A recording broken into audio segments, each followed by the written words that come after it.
to this person, vegans are malnourished narcissists.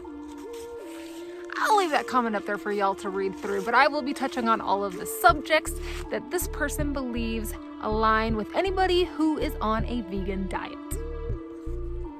So this person's opening line is that they have not met a vegan who is not chronically malnourished. I'm not sure what kind of vegans they met or they're hanging around, but that is definitely not my experience. Aside from obviously my own journey and the people that I have met on my journey, I also watch very inspirational vegans here on YouTube like these guys, and I'm pretty sure they don't look malnourished to me. I mean, what do you think? Look at them. Those guys are ripped. But aside from awesome bodybuilders like these guys, you could be a normal average person like myself and still be in awesome, amazing shape. I am by far in the best shape and health of my life than I ever have been being vegan.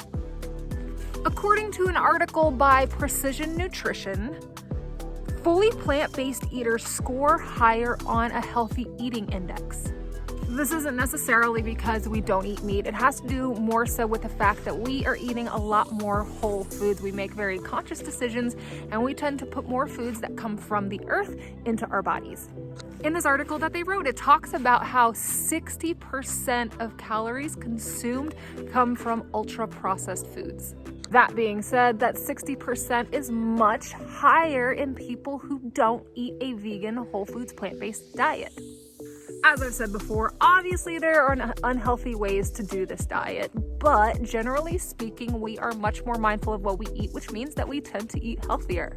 They believe that being vegan means that you are spending hundreds of dollars a week on supplements and specialty foods. Now, obviously, I cannot speak for all vegans, but I can speak to my own family's experience. We have been vegan, plant-based for over a decade now, and this decision for me was a very educated decision. I have 6 children and 3 stepkids, so making sure that my children are thriving and healthy and happy is incredibly important to me and my number one priority. We do not spend insane amounts of money on supplements or food. On a splurge week where we're buying stuff we don't normally buy, we might spend $300 on groceries. That is to feed 8 people for 1 week. So if you do the math, at most, usually we will spend about $1,000 a month. And that to me does not equal out to hundreds of dollars a week for one person. We don't spend an insane amount of money on supplements. We rely mostly on what we eat, eating a whole foods, plant-based diet to give us the nutrients that our bodies need. B12 is really the only vitamin that is missing from a vegan diet that is in a carnivorous diet. So another thing that they comment is that pea protein messes up your gut. I mean, obviously that hasn't been my experience because that is pretty much the one supplement I take every single day is a vegan protein. I add it to my shakes. It's amazing, but I did lots of research to try to back up this person's claims and I couldn't find anything. In fact, I found it quite the contrary. I found a lot of reasons it's actually a really great option. Of vegan proteins, pea protein has one of the best amino acid profiles. So if you don't know what an amino acid profile is, proteins are made up of amino acids and we need to get from what we eat what our body doesn't naturally produce, and that is 9 essential amino acids, and pea protein has the most of those. You might have heard the term complete protein, and that's what it's talking about, is your amino acids. And so a lot of times you have to combine proteins to get a complete protein, but even that is kind of a misconception, but I'll have to address that in another video. So pea protein compared to other vegan proteins is actually one of the easiest on our stomachs, and it's very, very rich in nutrients. It utilizes fewer resources, which also makes it a more environmentally friendly choice, which a lot of vegans also are very, very environmentally conscious, so it's a win-win. So that's just to name a few reasons about the pea protein. I think it sounds like a pretty good deal to me. So next I will be addressing the fact that they think all vegan products are highly processed. So tell me your thoughts. These foods, do those seem highly processed to you? You've got fruits and veggies and nuts and seeds and grains and legumes and all those amazing foods, eat the rainbow, that make up a huge part of a plant-based diet.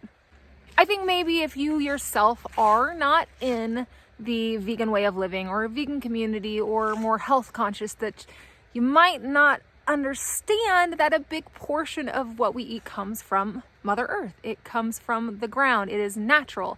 I mean, are there ways to do an ultra processed vegan diet? Of course, but it's not just a vegan diet that has that. It is also very, very prevalent in a carnivorous diet.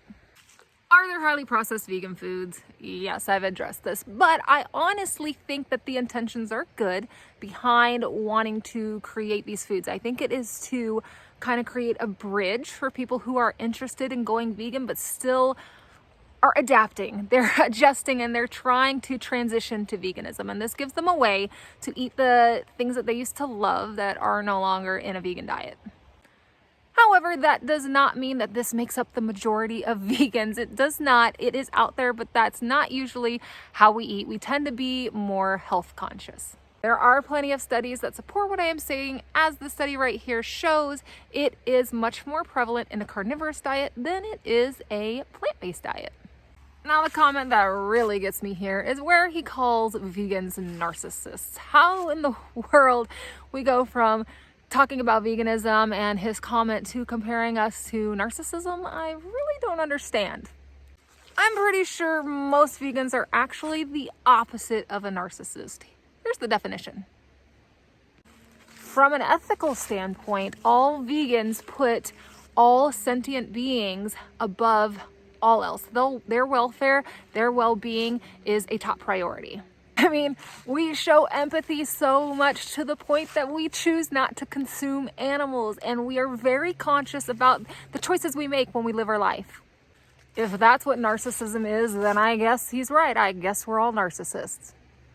And the last topic I'm going to cover on this person's comment is the fact that we are born predators. From a biblical standpoint and a scientific standpoint, I would have to disagree. Let's start this off with science. Humans do not have carnivorous teeth.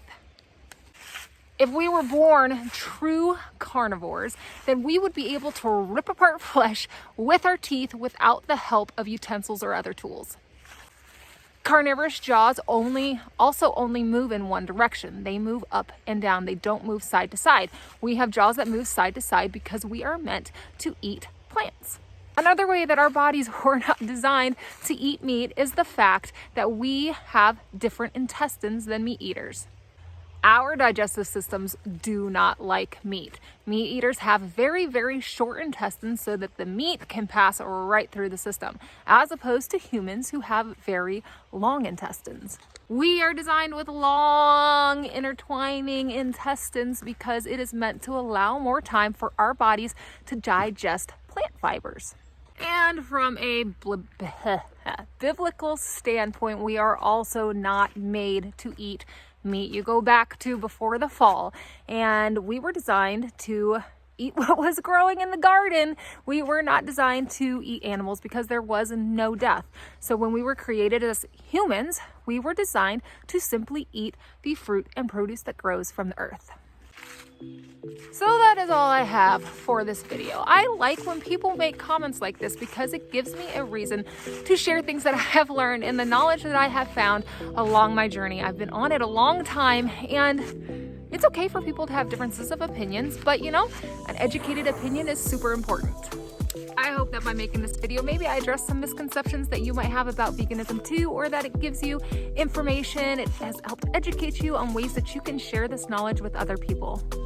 So as always, I hope you found this educational, inspirational, and motivational. And feel free to leave any comments with any other questions that you might have, or do you agree or disagree? Let me know. But that is it for this video. I hope you have a very blessed one. Stay happy, stay healthy. See you on the flip side.